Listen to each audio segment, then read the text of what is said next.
Hello, everyone. I'm John Nixon. And I'm Paul Boucher. Welcome to the 1991 Rocky Mountain Rally.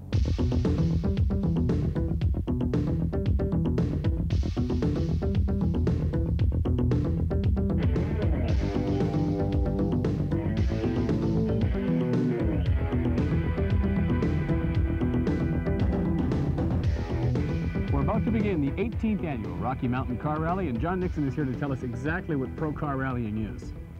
Pro rallying is a unique form of motorsport. Definitely involves teamwork. Each crew consists of a driver and a co-driver to read the route book. The cars are using forestry roads that are closed to the general public. They leave at 1 minute intervals, and basically over roads they've never seen before. They're racing against the clock. It's pretty exciting. We've had some rain and some snow on some of the roads. Who can we expect to have an advantage? Who can we expect to lead this race? Well, there's no doubt the all-wheel drive cars are going to have an advantage this weekend. Wojtek Grabowski and the Toyota Celica won last weekend's event by a mere 2 seconds over the Sprongel brothers in an Audi Quattro, so there's going to be a tough race there. Jeff Swart up from California in the Turbo 323 all-wheel drive, previous winner of Rocky, is going to be very tough to beat also. We've got an exciting competition ready to roll here. We're set for special stage number 1 of the Rocky Mountain Car Rally. Everybody milling around the start here, John. They're looking at the other cars, just kind of gathering their thoughts. What else are they doing? Well, they've had a chance to look over the cars, as you say, Paul. They arrive at the start of just about every special stage with a minute or so to spare. Gives them a chance to have a quick look around, check out their instruments, talk with the other drivers. And then they'll be getting ready to pull up to the start line here any second. Okay, and we will see, I imagine, a number of different things as we get going here. This is Jeff Swart coming around the corner. What is he seeing as he drives this course for the first time? Well, what we're on, Paul, is a nice little 5.5 kilometer warm-up stage. It's a little bit slippery. It's quite narrow, as a matter of fact, but it's dead flat, lots of curves in it, so it's a good way to start the event. This is Wojtek Grabowski starting out in his Toyota.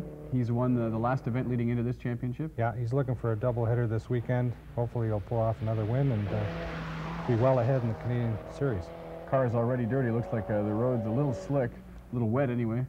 I think we'll see here shortly that there is quite a bit of loose mud and gravel on the stage. This is Sean Bishop and Suzanne Stewart starting out in their car from Calgary. Yeah, they're current Canadian champion GT class and hoping for an upset win here this weekend also. It would be an upset win for them. Who is expected to dominate the field? Well, the all-wheel drive cars are definitely have an advantage, Paul. Frank and Dan Sprongel, who we see on the screen, are really close to the top. They were 2 seconds behind Wojtek Grabowski last weekend at the Bighorn Rally in Hinton, and looks like they're ready to go full out here and try and get a win. So we have front and rear and all-wheel drive vehicles in this race, and you were saying that the all-wheel drives would definitely have the advantage, and we're looking at one now.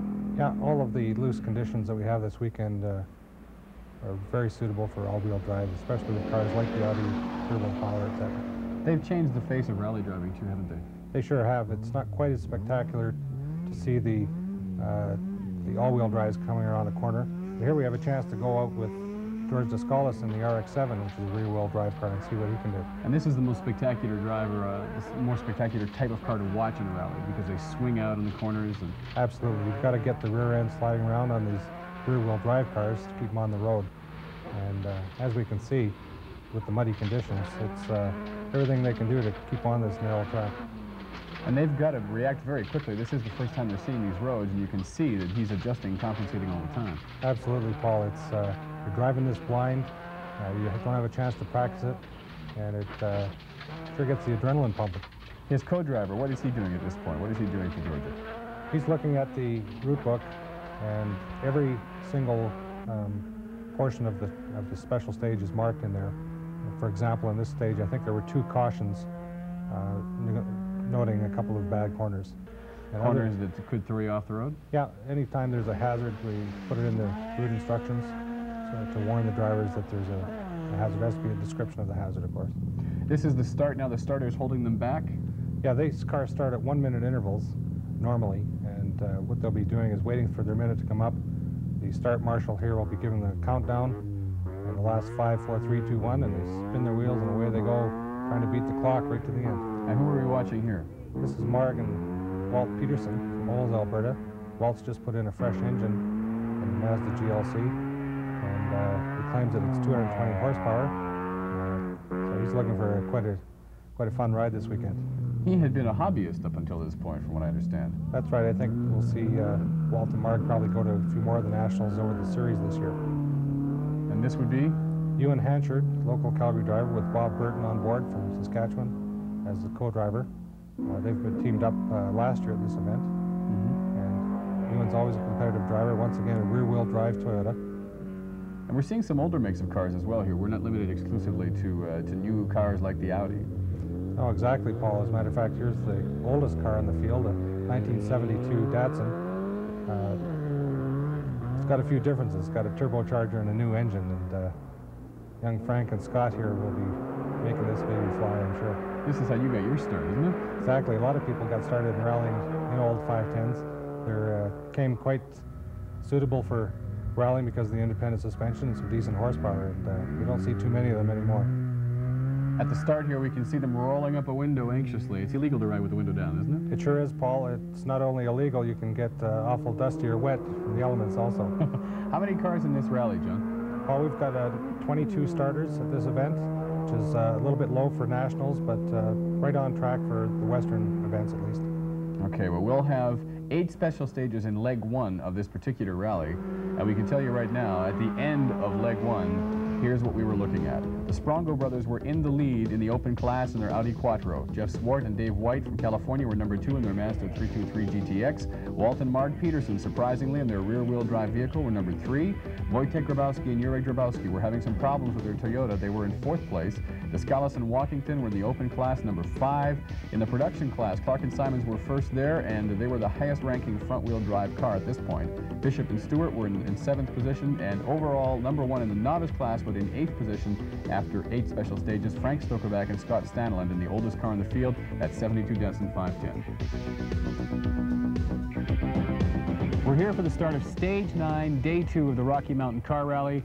John, this is a unique opportunity for spectators here in Calgary. Sure is, Paul.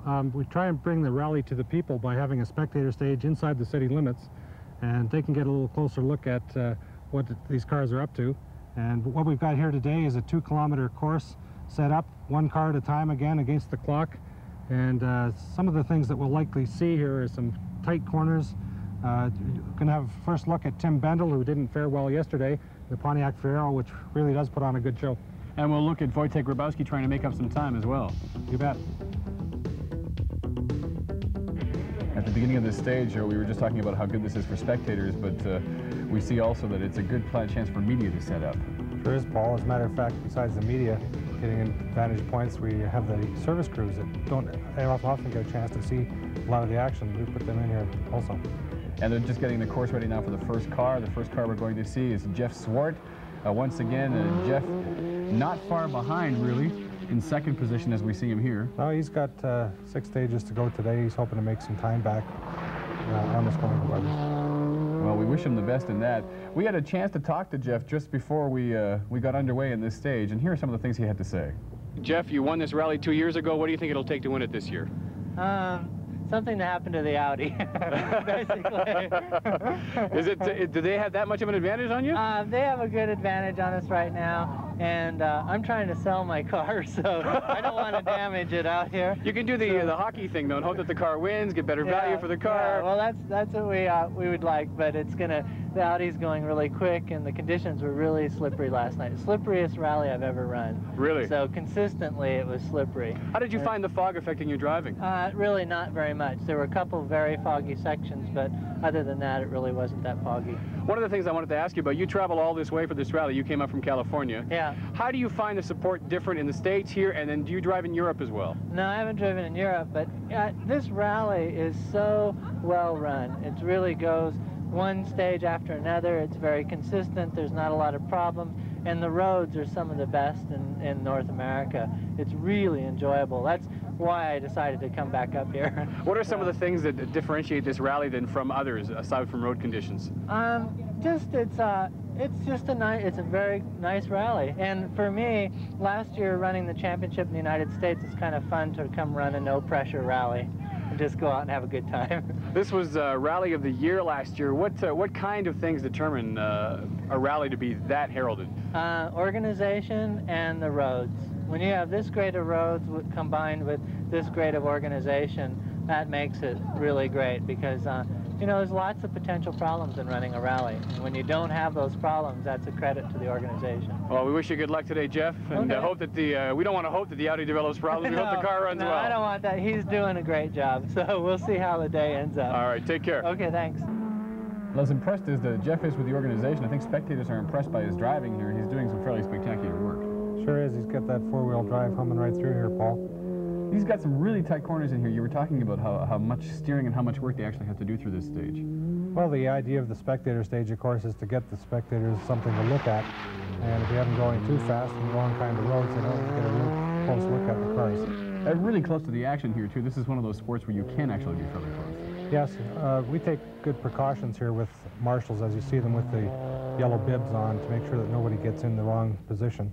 And generally people that follow motorsport are pretty cautious. This is Wojtek Grabowski. We were talking about, we'd hinted at car troubles beforehand. What kind of trouble has he been experiencing? I guess he's had some electronic problems with the fuel system, Paul, and I'm not sure if he's going to get it totally sorted out, but he's such a strong competitor, he'll give it all the rest of the event, I'm sure, anyway. What are some of the advantages that this particular car would have for him in this type of course? Well, with the turbo power and the all-wheel drive, he's up there with the people with that kind of advantage also. And they've had a chance to actually walk through this stage just before the start, which gives them a little leg up on some of the competitors. People are probably picking up driving tips as they go here, noticing some of the steering. This might not be a real good time to be watching. This is Sean Bishop having just a bit of trouble negotiating a corner. Yeah, he's got a lot on his mind right now. Unfortunately, Sean has blown a turbo on leg one, and they worked all night to replace it. But as you can see, he's still developed some oil consumption problems. And so it does detract from your concentration when you're trying to drive 100%. How much of a fun element is there for someone like Sean driving through this rally? I realize some of it is serious, but how much fun is he having? Well, it depends on your definition of fun, I guess, Paul. Driving roads that are unknown to you with a companion in the car, you're right on the edge. You're driving 10/10 all the time, and that adrenaline rush is something that I suppose that's what makes it the most fun. When you're looking at a road like you're seeing for the first time and you're trying to drive as all out as possible, what are some of the things you're thinking as you approach, say, a corner that you're not sure of? What are some of the things that go through your mind? A lot of the cars, Paul, are actually looking to see what tracks the other cars in front of them left. And as you know, the cars leave in a seated order, which generally means the fastest guys are in the front. So they leave tracks, and you kind of piggyback on some of their experience sometimes. Sometimes it can be disastrous also, but on a track like this, I think that as you can see the tracks just lay ahead, that you can use those to your advantage. Well, the Strongos here do everything their own way, too. They've been taking corners exactly the way they like.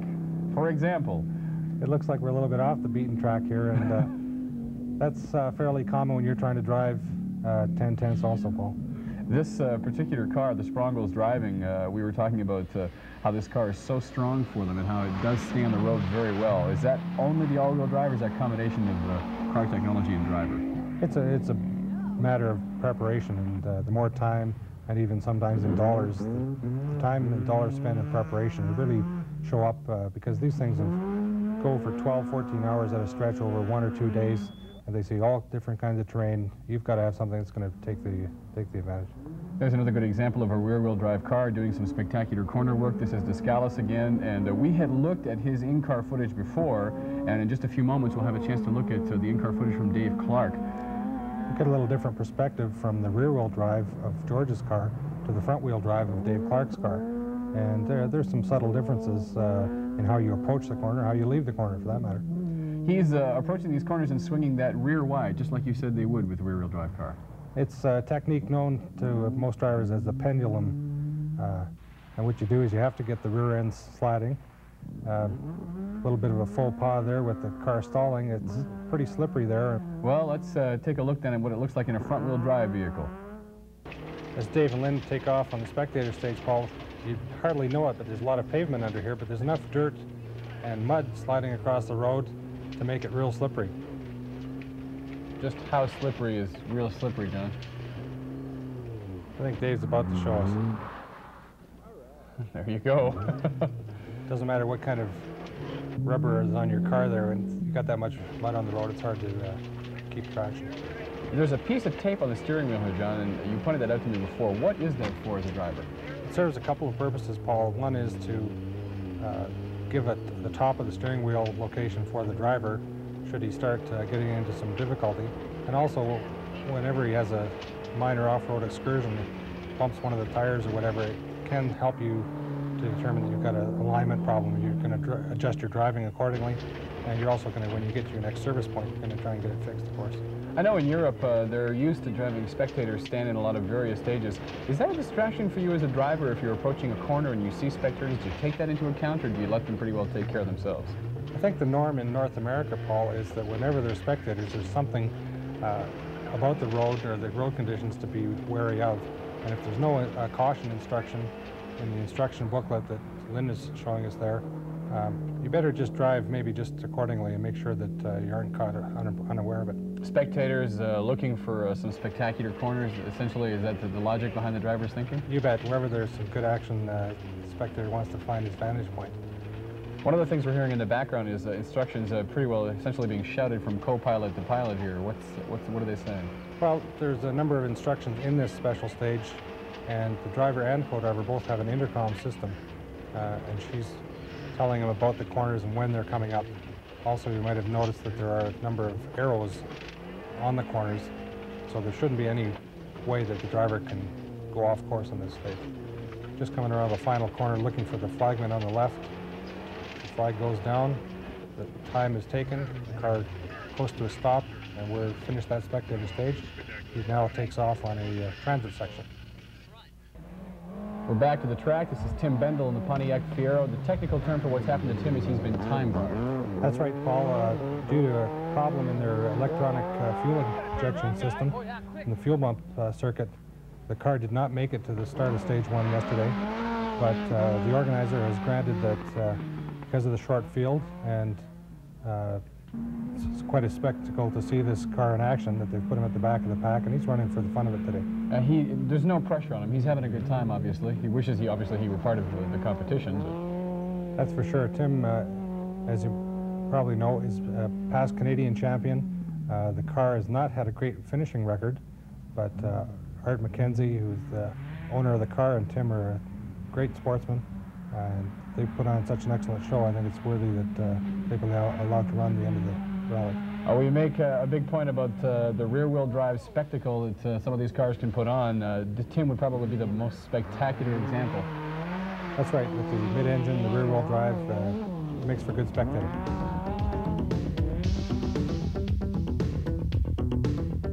The cars are headed for stage 10 now of the Rocky Mountain Car Rally. We have Sean Bishop's car here. We're taking a look at some of the safety features that are inherent to the sport of pro car rallying. John, these conform to a national standard too, don't they? That's right, Paul. What we see here basically is a Mazda 323 production car, but it's modified in the safety features basically inside the car. We start off with the full roll cage. These are generally bolt-in, some of them are welded in, but they offer full protection for both competitors. Some of the other protection for the driver includes a special safety harness system. That's right. What we see also is a 6-point seat harness in Sean's car. A lot of them are 4-point. That's what the requirement is. Obviously, some of the risks that they're taking would include a fire hazard. Yeah, we've required to carry fire extinguishers on board as well. You can see that Sean's carrying 2 spares. A lot of times we do have more than one flat out in the middle of the forest. And they include a safety triangle as part of their safety equipment, which is for what exactly? Paul, the safety triangle is for when there is an off-road excursion, the team is required to run back and put that safety triangle on the road, warning the following drivers of any inherent hazard, possibly a road blockage. We've run into fog, we've run into some rain already. They have special lighting systems to help them out through that? They sure do. A lot of candle power out in the front of the car. In this case, 4 extra lights so they can see where they're going in the middle of the night. And of course, the drivers are all wearing these helmets. Very important factor in any kind of motorsport, Paul. A proper safety helmet is required. Well, we always hope that these features never all have to be utilized at once, but they're there in place to protect the driver and to protect also the spectators from the different events that can happen during a pro car rally. Let's go to stage 10. The field has shrunk as we approach the Herald Creek stage, this classic rally road in the 18th annual Rocky Mountain Car Rally.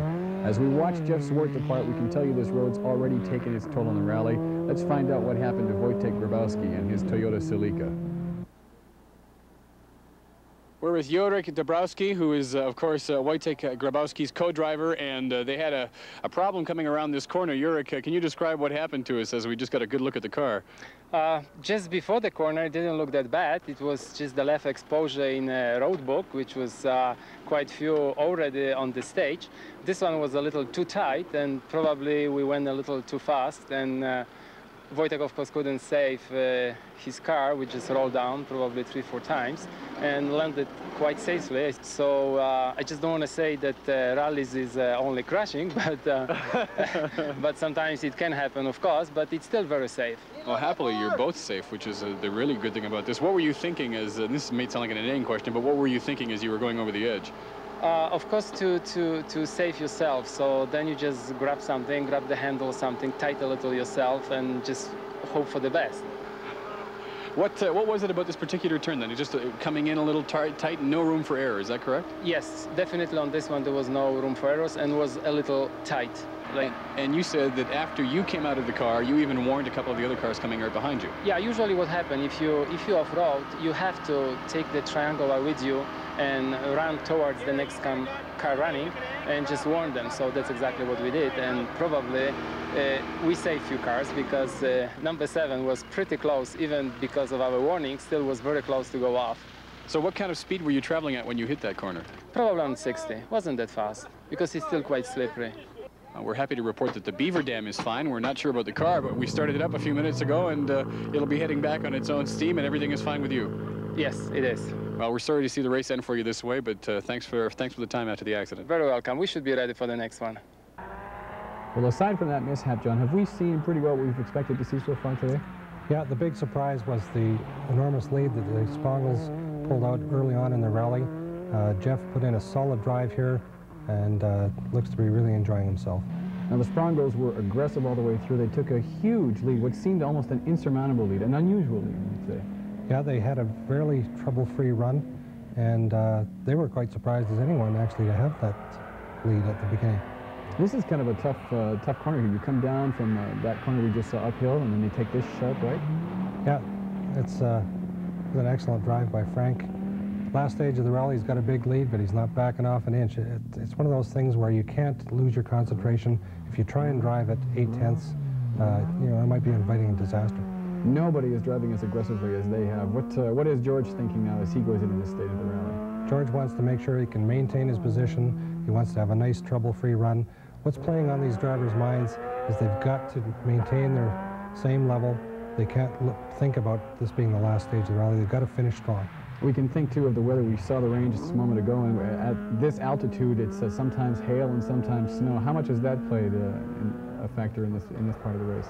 These roads are actually fairly hard packed, Paul, and even though that we can see some snow in the ditches along the way, the roads have held up very well, even after all the rally cars have gone through.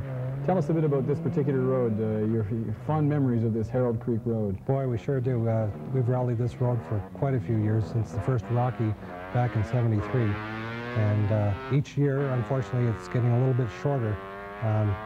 The government is actually widening the road, making it more passable out to the Forestry Trunk Road. And I wouldn't be surprised if this is the last year that we are able to do our thing on it, and we'll sure miss it. It's a real classic. So Walt Peterson, who's driving this now, is enjoying this in particular. Absolutely. They had a bit of a moment coming back the other way, where they almost went in the drink where Wojtek was.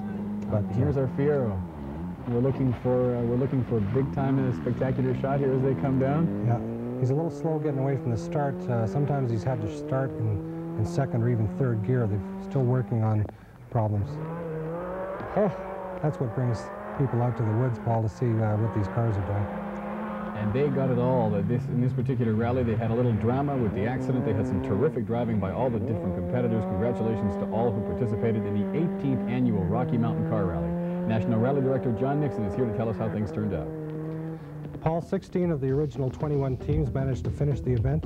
First overall, the Sprongles maintained their lead of 3 minutes and 46 seconds over Jeff Swart and Dave White of California in their Mazda 323. Third overall, a pleasant surprise, Walt and Mark Peterson in the two-wheel drive Mazda GLC, a full 11 minutes and 50 seconds behind the leader, but nevertheless an excellent drive. Another Calgary team, George Descalis, Steve Walkington in the Mazda RX-7, very good showing there. Followed in fifth place by the Dodge Omni GLH Turbo of Clark and Simons out of Washington, who managed to pick up first production regional. A special mention also to sixth overall, Frank Stokovic and Scott Stanland in what we call the ancient 510, picked up a first novice in a real good smooth ride. I'm Paul Boucher with John Nixon. Thanks for watching. See you next time.